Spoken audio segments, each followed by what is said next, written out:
How's it going, guys? It's Fisayo here, and in this video we're going to be talking about the Vivo Y51. It's one of their latest smartphones which just came out in December of 2020. I've been using it for a while now, about a month now, and in this video I'll be sharing my thoughts about it with you guys. Without further ado, let's get to the video. The first thing you get in the box of the Y51 is this smaller box housing the SIM ejector tool and paperwork. Next up is the device itself, which we will get to later.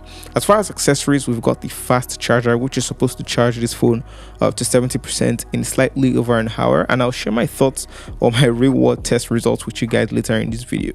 Then you've got the USB-C charging cable and the headphones. On the phone's body, right up top, is where we've got one of two microphones, the SIM slot. It's a dual SIM slot, memory card slot, and a rubber ring, which I believe is meant to help in case of water damage. The phone's total storage can be up to 1 terabyte with your micro SD card, which is good. On the bottom, we've got the headphone jack, another microphone port, the USB-C port, and the speaker grill. There's nothing to the left side of the phone, and the right side is where we've got the power button, which also doubles as the fingerprint reader, and the volume rocker keys. On the back of the device is where we've got the rectangular 48 megapixel camera array and Vivo's branding at the bottom of the back of the device. I'm a fan of the mirror-like look on the Vivo Y51 and the slickness of the device.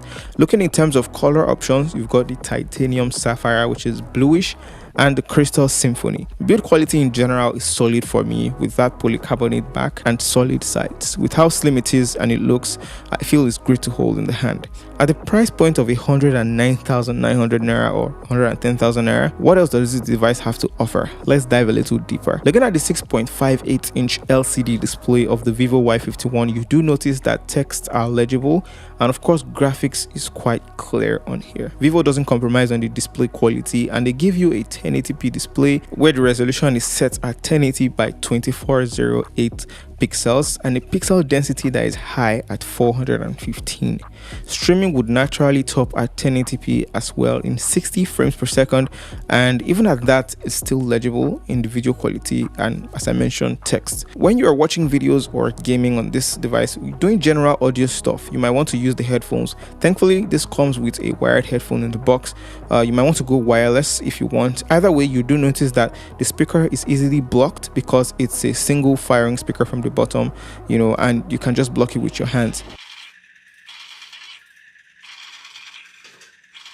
With regards to specifications of the Y51, you are utilizing an 11 nanometer processor, the Snapdragon 662, pretty decent for this price point, and based on my overall usage of the phone, it's performed fast for the tasks I've tried on it. Of course, it would definitely be fast when you've got a whole 8 gigs of RAM on this phone, plus 128 gigs of storage. All of this ties into the experience with the latest Android OS. Yes, you get Android 11 powered by Vivo's FunTouch OS 11, a pretty decent package. Of course, you're going to enjoy light and some graphic dependent games on this device, and I've noticed no lags at all in almost my 1 month of using this phone. When I did play heavy games like Call of Duty, battery life went down all the way from 50% to 39%, which is an 11% loss in 30 minutes of gameplay. In over an hour, it would also do similarly. Overall, when it comes to battery life, it's of course a 5000 mAh huge battery, and it supports 18-watt fast charging. The battery life during my own usage was fair, pretty comparable to many 5000 mAh batteries I've used, and I could get up to a full days of use and some leftover, about 32% leftover, except on days where I gamed a lot, and of course the higher you game, the lesser the battery life would be. As far as my charging speeds, it went something like this: from 0 to 30% in 30 minutes. In 1 hour I got up to 58%, contrary to 70%. So it took 2 hours and 33 minutes to get this phone from 0 to 100%. The charger that comes in the box is 9 volts with 2 amperes, so technically 18 watts, basically 9 times 2, which is regulated depending on how you use your phone and charge. Sensors on this device are of course the fingerprint reader to the side, which is really fast with a very light touch, and of course face unlock, which was also equally fast. I did prefer the fingerprint reader though. Up front, inside the water drop notch display, you've got the 16 megapixel front facing camera sensor capable of shooting 1080p videos in 30 frames per second. You've got HDR as well on the back, and you've got the 48 megapixel main sensor. You've also got the 8 megapixel ultra wide sensor and a third 2 megapixel macro sensor. The main sensor is capable of also shooting 1080p in 30 frames per second, and the differentiator is that the back camera has got EIS or electronic image stabilization. I like the selfie shots I took with the 16 megapixel wide front facing camera. It's also got portrait mode, and I actually thought the background blur was smooth enough. No complaints on that front. With the normal lens of the vivo Y51, as with many other mid-rangers, you can only change to 48 megapixel in the extra or more menu in your camera, and the main shots you get are smaller in file size overall, and in general image quality. You've also got other modes like panorama mode, live photo mode, slow motion, time lapse, pro mode, and document mode for scanning your documents. One major differentiator you will notice when you switch to the 48 megapixel camera is the file size. The regular 16 megapixel mode's image is like 4.6 megabytes, while the 48 megapixel is larger in file size and theoretically higher in quality, which gives you over 12 megabytes of file size, or almost 3 times as big. The difference in the image quality is also noticeable, especially when you zoom in. I also appreciate how saturated the shots can look on the Y51. The reds are quite hard, and it maintains this look even when zoomed in to the maximum of 8x. With the ultra wide angle, yes, because it's an 8 megapixel lens which is smaller, you do get sharp shots, but they are not as sharp as the higher 48 megapixel capable sensor or lens as expected. So you won't want to crop into this wide angle image if you're sharing on social media. Just take it and use it like that.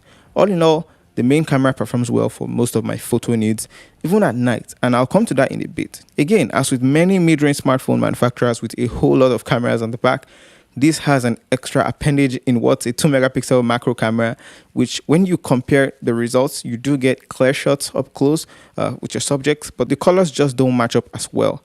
This is made up for by the detailed night mode shots that you get on this camera. The 48 megapixel capable sensor does shine here. When you compare normal shots with the night mode shots, you see the difference. The details are evident when you look at my shadow on the ground, and when you look at the normal shots, they are very different. Although with this image processing and brightening, we do notice a lot of noise in the brightened image, or the night mode, what Vivo is calling super night mode. It also works on the front camera. When it comes to the video recording quality on the vivo Y51, you do notice that the main camera is fairly stable and it doesn't shake as much. With the electronic image stabilization on here, or EIS, you are able to observe quite well everything in the frame. There's little exposure shift from place to place, and during my use there's slight loss of focus when zoomed in, but those can be avoided if the subject isn't extremely lit and dark at the same time, i.e. shadows and sunlight, or harsh shadows and sunlight. When it comes to the front facing camera, I liked the quality and saturation as well. How's it going, guys? This is the front facing camera of the vivo Y51.